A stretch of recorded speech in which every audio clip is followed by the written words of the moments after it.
Temporary Bypass Feature. In this tutorial, you will learn how to temporarily bypass the programmed floor temperature without affecting the existing programmed schedule. Press the Mode button until the clock icon appears at the bottom of the screen. This indicates that you are in program mode. Select the desired temporary bypass temperature by pressing the up or down buttons.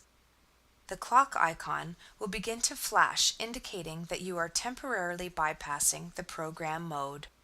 Please note, the floor will remain at this new temperature for the next 2 hours.